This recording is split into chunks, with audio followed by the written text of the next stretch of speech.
Muito obrigado pela presença. Queria pedir, por favor, em primeiro lugar, para o pessoal colocar os celulares em silencioso ou desligar, da forma que julgar melhor. Meu nome é Afonso Borges, eu faço o projeto Sempre um Papo já há 23 anos. Com alegria, mais uma vez, nós realizamos o lançamento do livro de Frei Beto.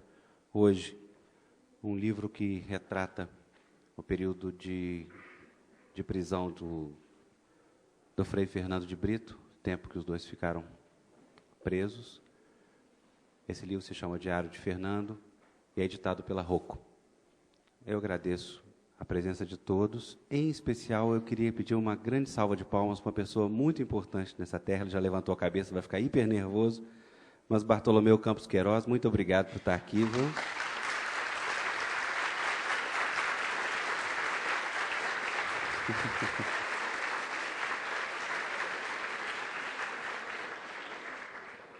Eu sei que você está morrendo de ódio de mim, que vai ficar 3 dias com semana, mas obrigado, Bartolomeu, pela sua presença.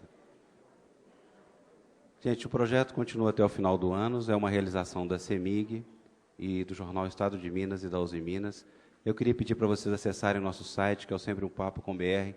Lá estão disponíveis mais de 120 programas de televisão que a gente vem fazendo ao longo desses 6 anos. Esses programas são programas que são exibidos na TV Câmara e transcodificados para a internet, é em download gratuito. Ali também estão os seminários que a gente vem fazendo na Casa Fiat já há 2 anos, são seminários que tratam de arte e educação, além de outros programas que servem ao aprendizado, à educação e à difusão da cultura. O projeto está aqui em Belo Horizonte, em 7 Lagoas, em Araxá, São Paulo, Rio Branco, Porto Velho esse ano, depois de ter passado por outros estados. Tem mais uma dúzia de coisas que eu sempre esqueço, mas depois eu lembro. Eu queria convidar Frei Beto e Frei Fernando de Brito, por favor, para o palco.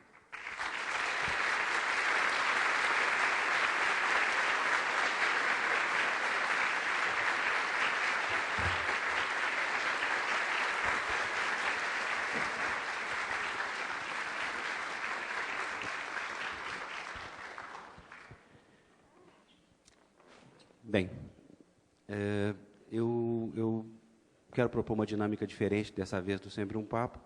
Os dois vão falar e, em seguida, vamos para os autógrafos, tá? Beto, Frei Fernando fala primeiro? Primeiro os mais velhos. A gente acumula mais juventude, né? Bom, minha gente, você sempre, em todos os lugares, o pessoal está perguntando como é que nasceu a ideia do diário.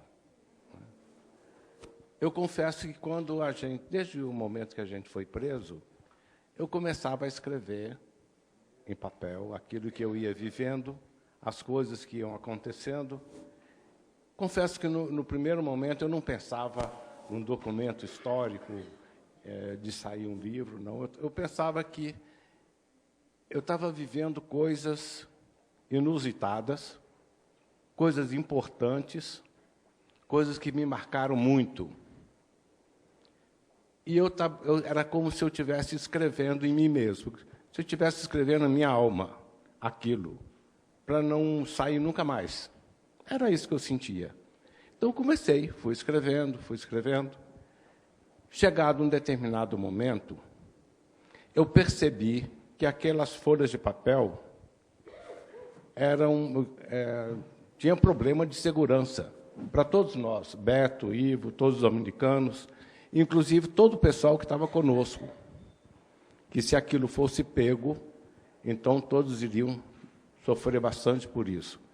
Então, me lembro muito bem que eu conversei com Beto e Ivo.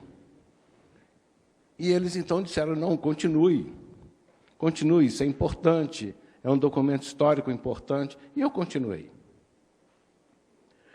Agora, evidentemente que todos nós, eu estou vendo aí diversos presos políticos, o Antônio está ali,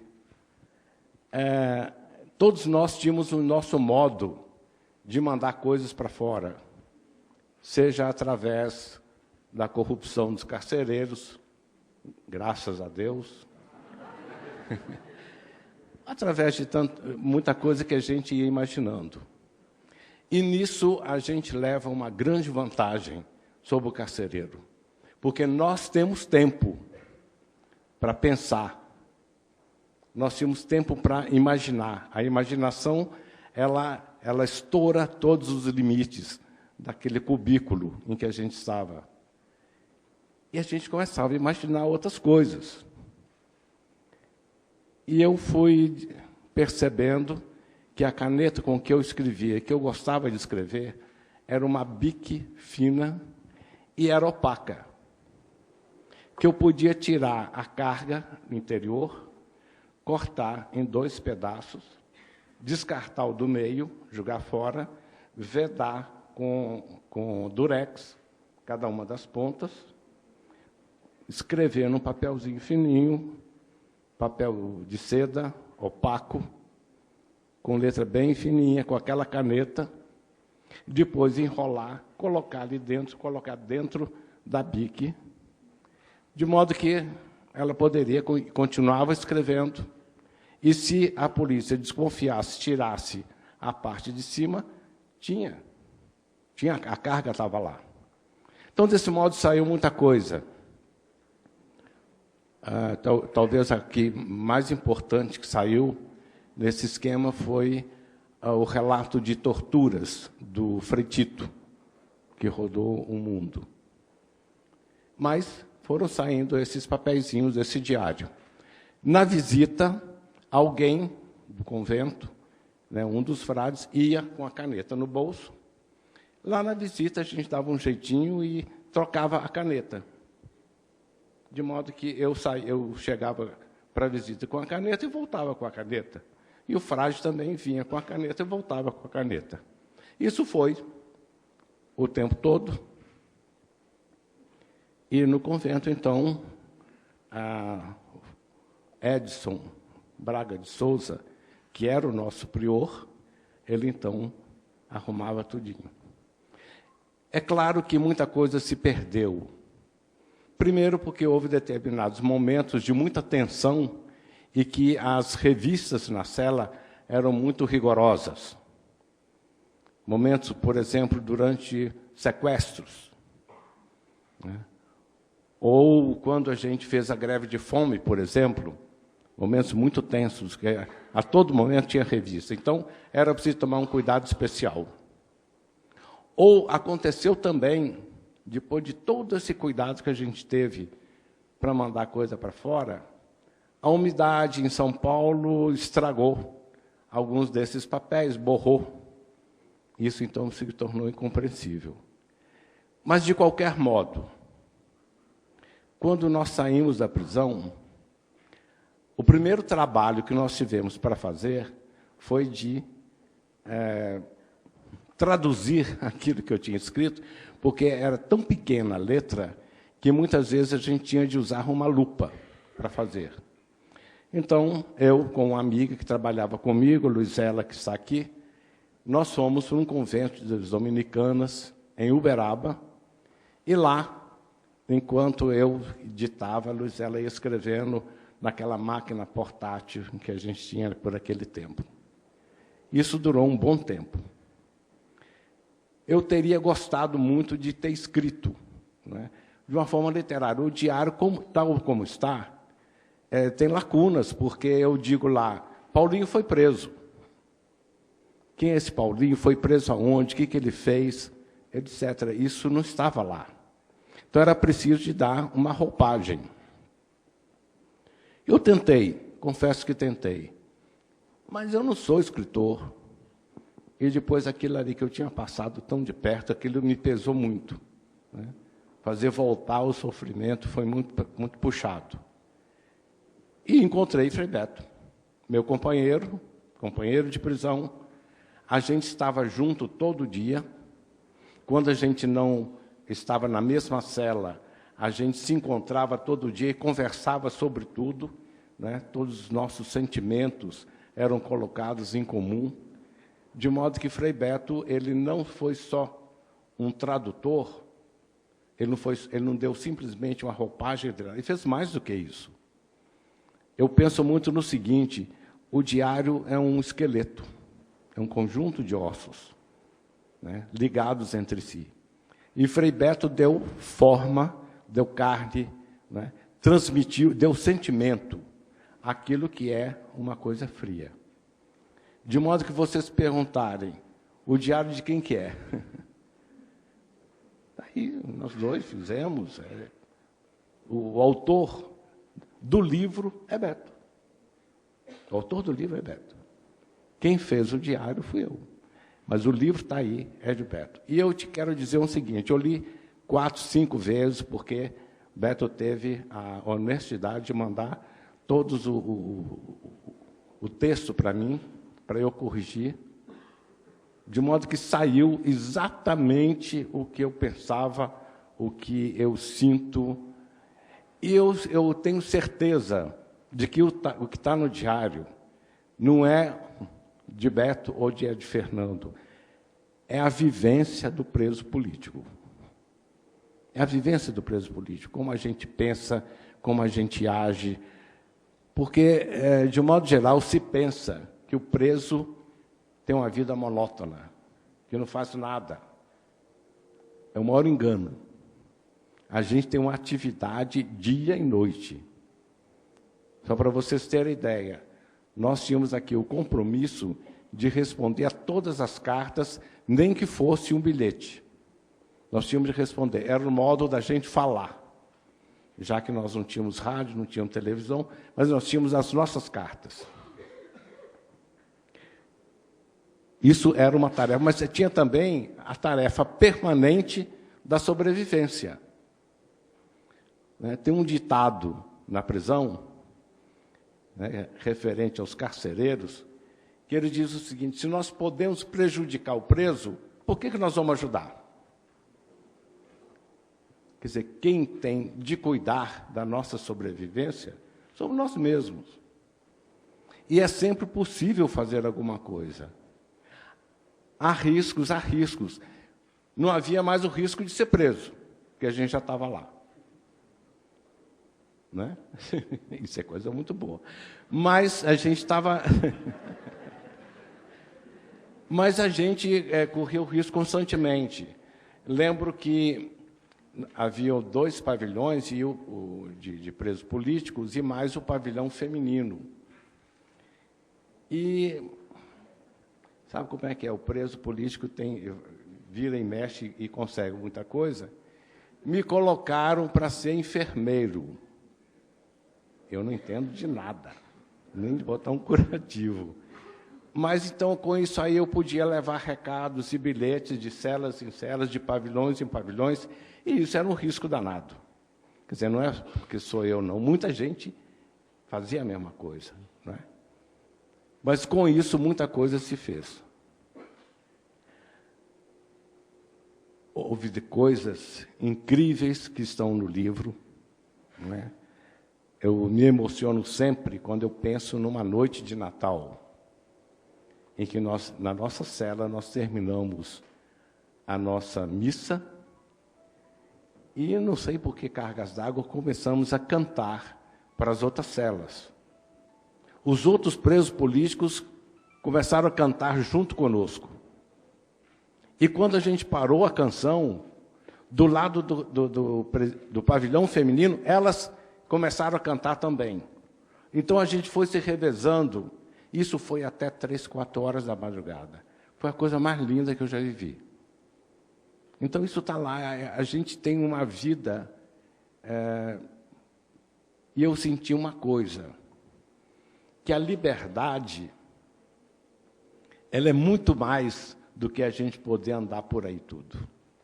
A liberdade é alguma coisa que vem de dentro e que a gente pode ou não ser livre, mesmo quando se está preso. Que a palavra roda. Né? Há um outro caso, aqui de Belo Horizonte, eu esqueci como se chama. É um líder comunista. O filho dele era da LN, eu esqueci o nome dele. Foi morto pela repressão. Ele estava conversando com um grupo de estudantes E os estudantes estavam chorando para ele, dizendo, a gente não pode fazer nada, não pode fazer nada. E ele dizia, gente, deixa de besteira, nesse momento tem um monte de gente em São Paulo fazendo greve de fome. Eles que são presos podem fazer a greve de fome, o que vocês podem fazer? Pois bem, eu acredito que o diário é isso. É um período bom da história do Brasil. Ele não deixa de ser um documento histórico, ele é um documento histórico. Mas ele é a vivência que a gente tinha nesse período. É isso. Tá bom, obrigado, gente.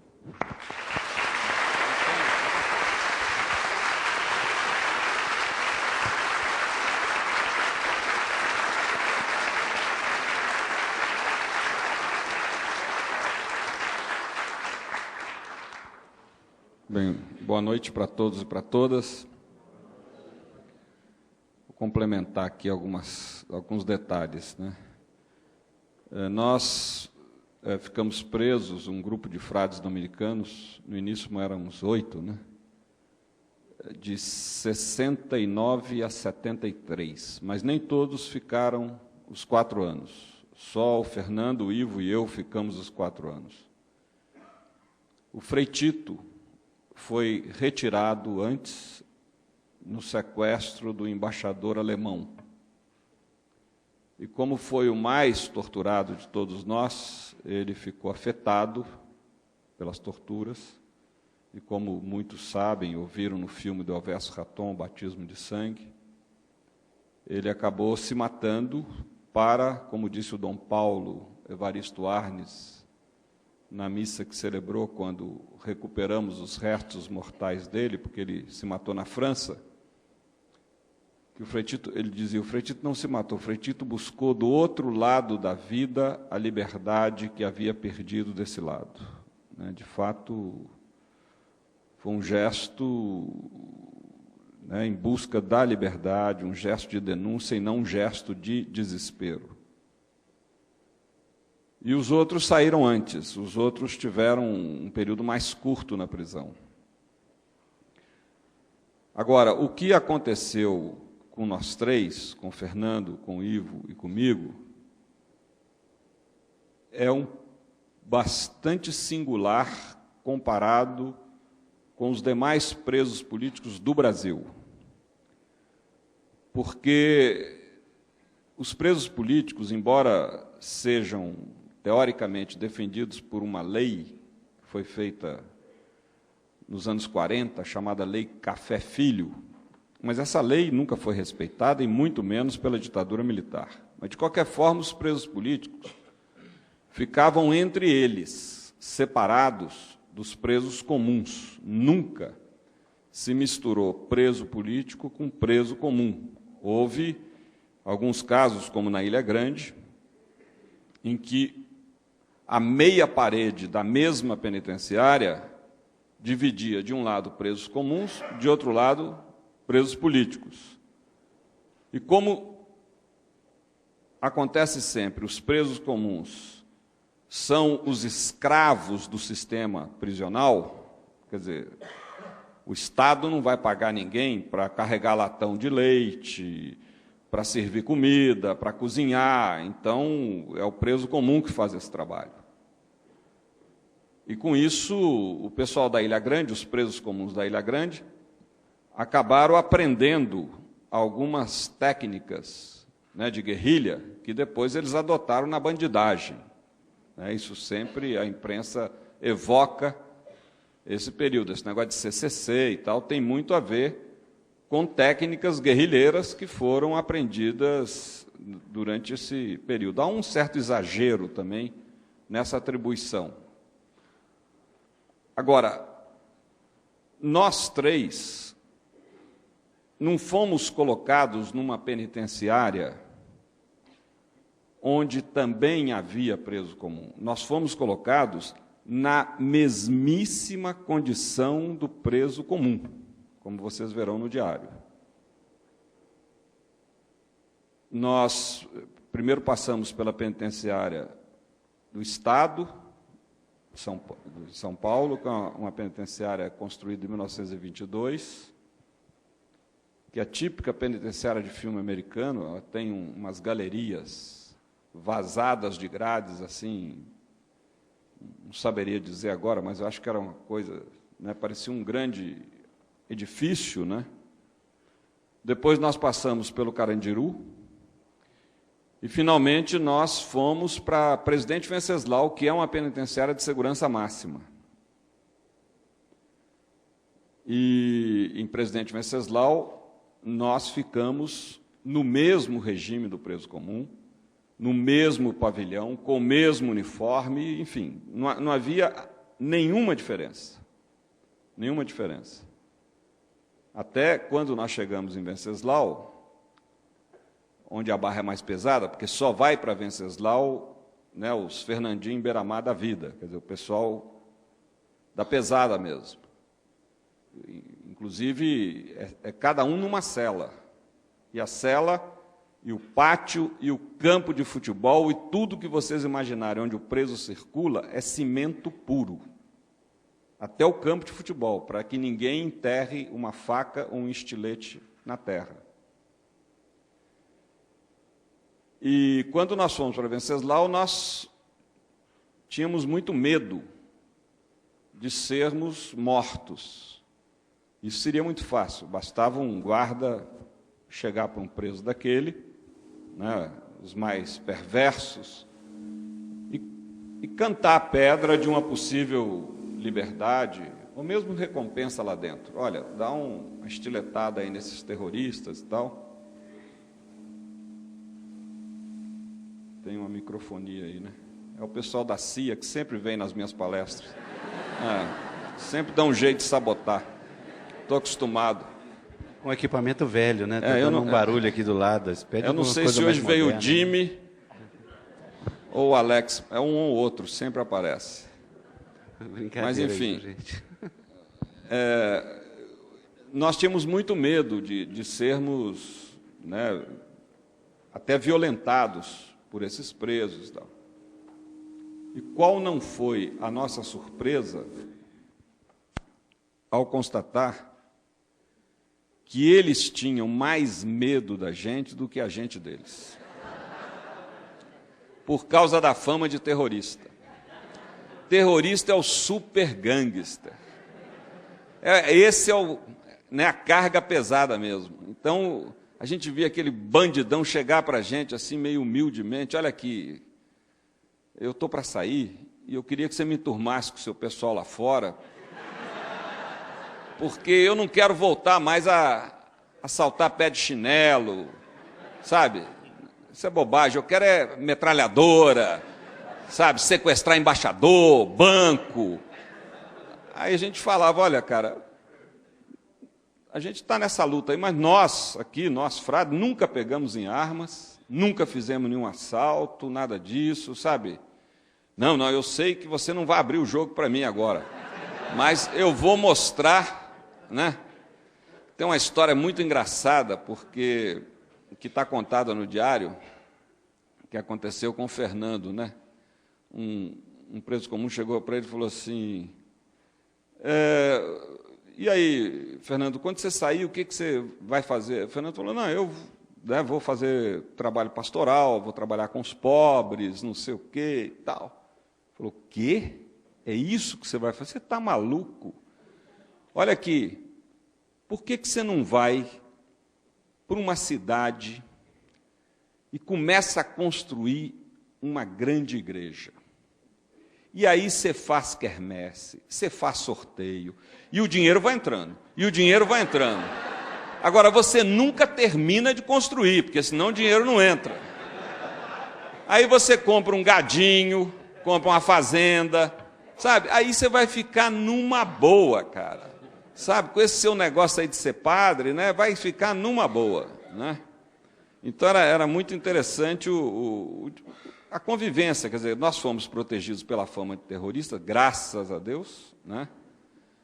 E ao mesmo tempo, ganhamos a confiança deles, porque nós passamos a defender os direitos deles, e para o diretor da penitenciária era desesperadora a nossa presença ali.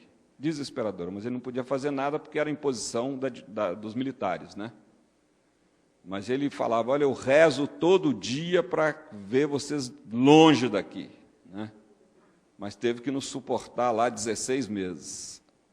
Então, o diário foi feito pelo Fernando, eu já, né, como jornalista, antes de ser preso, eu trabalhava como jornalista, então eu tinha essa preocupação de documentar a nossa vivência prisional. Isso foi feito lá dentro, através de esses relatos que a gente passava para fora, e essa é uma das razões que a gente foi isolado dos demais presos políticos. Porque a ditadura tinha certeza que nós éramos uma das principais fontes de denúncias de torturas no Brasil no exterior. Eu só não digo que é uma injustiça porque era verdade, né? Mas a gente sempre negou lá dentro. Então, eles nos isolaram, o desespero deles é que, mesmo nos isolando, a gente sabia de tudo que estava acontecendo. Porque a gente sempre consegue ter fontes de informação que, né? Aí eles nos isolaram achando que, com isso, nós não íamos mais fazer denúncias. Então, as denúncias saíam. No livro, inclusive, eu explico como, em situações mais difíceis, nós usávamos códigos que a carta era censurada pelo presídio, e, apesar da censura, a carta passava, porque nós tínhamos uma chave de leitura da carta, que só quem detinha essa chave era capaz de grifar as palavras daquela carta e entender a mensagem. Então, a gente conseguia passar a carta com mensagem sem que o leitor, censor, percebesse qual era a mensagem que nós estávamos passando. Para ele era uma coisa bucólica, trivial, assim, enfim, bobagem, falando da vida familiar, etc. E ali continha uma mensagem através do sistema de códigos que a gente foi criando lá dentro. O Fernando fez esse trabalho que eu considero ousado e até heróico, de, fazendo de conta que estava lendo e apontando no livro alguma coisa, ele tinha o papel de seda e fazia com essa letrinha. Talvez a maior letra que a gente conseguiu foi essa que está na capa do livro, que, curiosamente, no centro desse texto do livro tem até o nome de Dom Helder, né? Uma coincidência. Foi uma pessoa que também é citada muito no livro. Mas a letra do Fernando era daí para menos. E, como ele explicou, ele enrolava esse papel de seda, pegava uma caneta Bic ou branca ou preta, não transparente, né? Cortava o canudinho lá, colava, enfiava de novo na caneta, de modo que a caneta escrevia e tal, e fazia essa troca na visita. Agora, como a gente se dedicou a vários textos da memória do nosso tempo na prisão, o primeiro texto foi um texto comunitário, que o Ivo e o Fernando e eu fizemos, que é um livro que não existe mais, publicado pelas Vozes, chamado Canto na Fogueira, que são cartas que nós escrevemos para amigos e familiares. Esse livro não existe mais. Depois saíram as minhas cartas da prisão, que estão reeditadas aí. Esse é encontrado na livraria. Acabam de ser reeditadas todas as cartas num livro só, porque antes eram 2, era Cartas da Prisão e das Catacumbas, agora é um livro só, Cartas da Prisão, da editora Agir. Depois eu publiquei um terceiro livro, que era O Dia de Ângelo, que é um romance contando uma experiência que nós tivemos, uma vivência que a gente teve forte, que foi ficar em celas solitárias, e em celas solitárias de quartéis, por punição. Fomos isolados, separados, cada um de nós levado para um quartel, e vivendo em situações muito precárias. Para vocês terem uma ideia, na cela que eu fiquei, no regimento de cavalaria em São Paulo, eu podia ir ao banheiro uma vez por dia. às 8h da manhã e fim de papo. Então, vocês podem imaginar o que é isso, você está numa cela sem sanitário, sem torneira, sem nada. Era um cubículo com uma cama. E só poder sair uma vez por dia. Então, todo o aprendizado que tem que fazer, enfim, eu conto isso no Cartas da Prisão. E depois o batismo de sangue, que era também um compromisso que nós tínhamos de contar toda a história, toda a questão do assassinato do Marighella, enfim, todo o processo que a gente viveu como grupo dominicano e, sobretudo, a paixão do Frei Tito, como é que foi o que se passou com ele, o sofrimento dele, enfim, todo o processo que o levou. O Frei Tito hoje é praticamente uma figura emblemática entre as vítimas da ditadura militar brasileira. E eu fico muito impressionado porque a gente anda aí pelo mundo, aqui no Brasil já fizeram peça, já fizeram documentário, filme de documentário, já fizeram música, a Adélia Prado fez um poema ao Frei Tito, mas o Frei Tito está no inconsciente dos artistas, é uma coisa impressionante. Eu ando pelo mundo afora, vem gente falar comigo que conhece a história do Tito, que fez um poema, que fez um texto. Por exemplo, uma jornalista italiana que nunca teve nada a ver com o Brasil, que muitos aqui lembram o nome, Oriana Falati, ela escreveu um livro que é uma declaração de amor a um companheiro dela, um novo companheiro dela. Ela teve vários casamentos, que era um grego, esse livro chama-se Um Homem, e metade do livro é homenagem a Frei Tito. Esse livro, inclusive, nunca foi traduzido aqui no Brasil. Um senador italiano chamado Raniero Lavalle escreveu um livro inteiro sobre o Tito. Então, é uma coisa impressionante como o Tito extrapolou todos os limites. Ele é muito conhecido também fora do Brasil. Esse ano faz 35 anos da morte dele. Nós vamos fazer em São Paulo, na nossa Escola Dominicana de Teologia, 2 dias de homenagem, de comemoração, quer dizer, fazer memória do Tito. Aí teve o batismo de sangue fez a sua história, e o Fernando tem um ritmo dele que é diferente do meu. Eu sou um pouco acelerado, o Fernando é exatamente aquele mineiro que fica vendo o elefante passar. É o bom mineiro. Aqui vocês conhecem a piadinha do elefante, compadre? Eu acho que o ninho deles fica para cá. Isso no 10º elefante que passou voando. Então é isso. O Fernando é aquele mineiro que a gente convida para pescar, ele leva o cigarrinho de palha dele.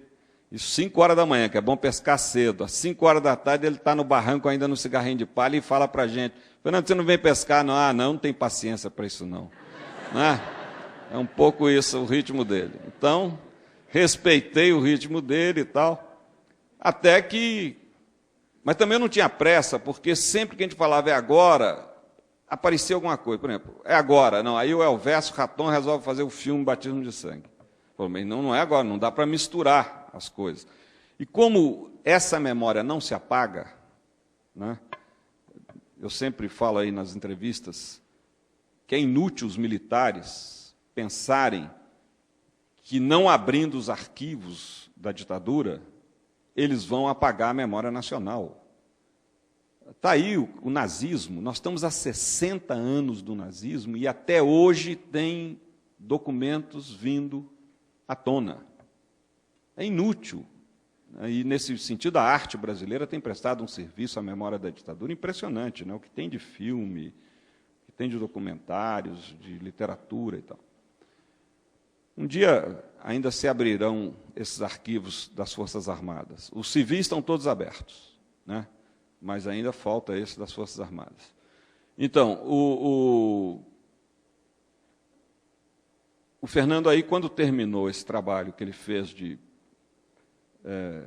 retraduzir, vamos dizer assim, os alfarrábios dele, aquela letra microscópica, ele me passou o material, e de 2005 a novembro de 2008, eu me dediquei intensamente à elaboração desse livro.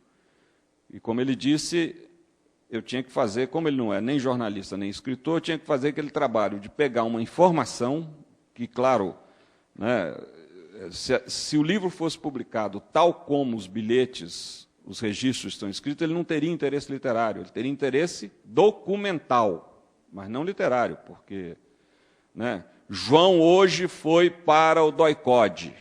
Mas, né, como ele diz, por que João foi para o DOI-CODE? Que João é esse? Tem tantos Joãos.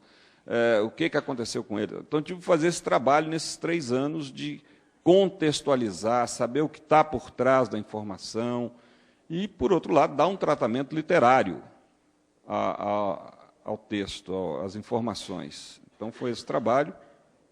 E, claro, como o livro é dele, né, a matéria-prima foi ele que elaborou, eu fiz, né, a manufatura, eu submeti a ele detalhadamente tudo que ia escrevendo. É isso, Fernando, é isso que você sentiu, é isso que aconteceu, é isso, né? Então, enfim, checando também com o Ivo, né, que hoje mora no Rio, as informações, e, afinal, o resultado está aí, agora vocês é que vão poder avaliar, né, apreciar, enfim, e eu acho que esse livro é, sobretudo, muito importante para as novas gerações, para que elas tenham ideia de um passado muito recente e que, como a gente conhece a história da América Latina e sabe que a América Latina sempre viveu em ciclos de democracia e ditaduras, então é importante que se saiba o que aconteceu nesse país durante 21 anos para que isso não se repita.